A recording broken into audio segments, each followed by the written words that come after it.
इस संसार में साधक दो प्रकार के होते हैं। एक वो जो साधना को मेहनत और संघर्ष का विषय मानते हैं, और दूसरे वो जो सहजता में परम सत्य को जान लेते हैं।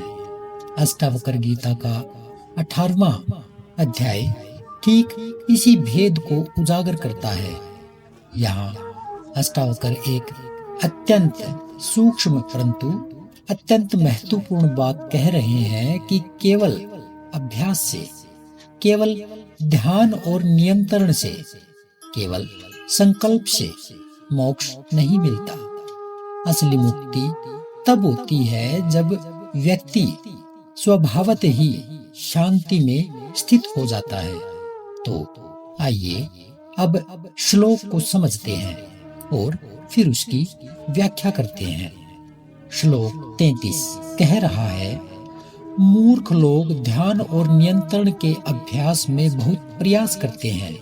वे एकाग्रता या चित्त को रोकने में समय लगाते हैं, लेकिन जो ज्ञानी और समझदार हैं वे कुछ भी करने की आवश्यकता नहीं देखते, क्योंकि वे वैसे ही उस परम स्थिति में ठहरे होते हैं जैसे कोई गहरी नींद में पड़ा हो।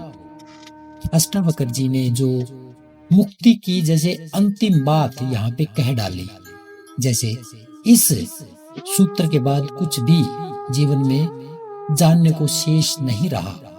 क्या कह रहे हैं अष्टावक्र जी? कह रहे हैं, जब कोई व्यक्ति आध्यात्मिक मार्ग पर चलता है तो आरंभ में वह ध्यान करता है, जप करता है, प्राणायाम करता है और इस मन को एकाग्र करने के न जाने कितने अभ्यास करता है। पर ये सब प्रारंभिक स्तर के प्रयास होते हैं। अष्टावक्र यहाँ यह स्पष्ट कर रहे हैं कि ये सब अभ्यास अधिकतर उन लोगों द्वारा किए जाते हैं जो अब तक सत्य को नहीं समझे।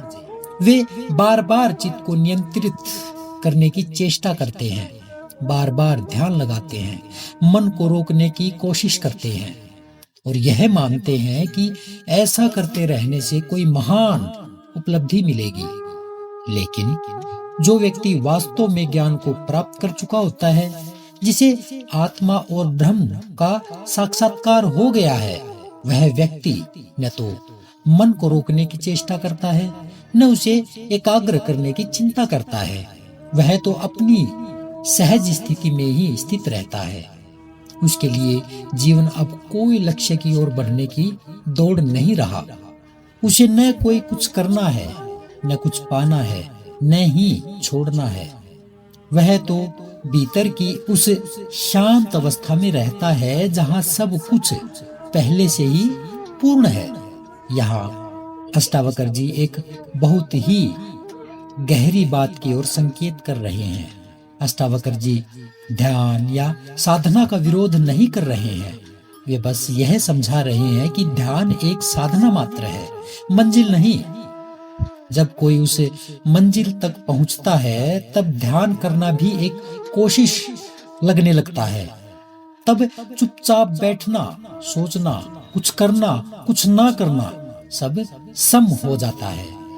ऐसे ज्ञानी की स्थिति नींद में पड़े व्यक्ति जैसी होती है। जैसे कोई सो रहा हो और कोई उसे पूछे कि अब तुम क्या कर रहे हो, तो वह कहेगा, मैं कुछ नहीं कर रहा, बस शांति में हूँ। उसी तरह जो आत्मज्ञानी होता है वह स्थिर होता है, प्रयासहीन होता है, शांत होता है। वह कुछ विशेष नहीं कर रहा, पर वही उसकी वास्तविक स्थिति होती है। इसलिए यह श्लोक एक गहरे परिवर्तन की ओर इशारा करता है। बाहर से भीतर की यात्रा का चरम बिंदु, जहाँ कुछ करने की जरूरत नहीं बचती, वहाँ मन को रोकना भी एक प्रयास लगता है और प्रयास करना फिर से अज्ञान का संकेत बन जाता है। अंततः अष्टावक्र गीता का यह सूत्र हमें बताता है कि मुक्ति कोई बड़ी कोशिश से नहीं आती, बल्कि प्रयासों के पार जाकर आती है। एक ऐसा मौन जहाँ कोई संकल्प नहीं, कोई अभ्यास नहीं, कोई लक्ष्य नहीं, केवल शांत अस्तित्व, वही मोक्ष है। जो इस रहस्य को जान लेता है वह बाहर से सोए हुए व्यक्ति के जैसा दिख सकता है, पर भीतर वह ब्रह्म के साथ जागृत अवस्था में होता है। इसी के साथ कल नए सूत्र में फिर मिलेंगे। तब तक के लिए नमस्कार।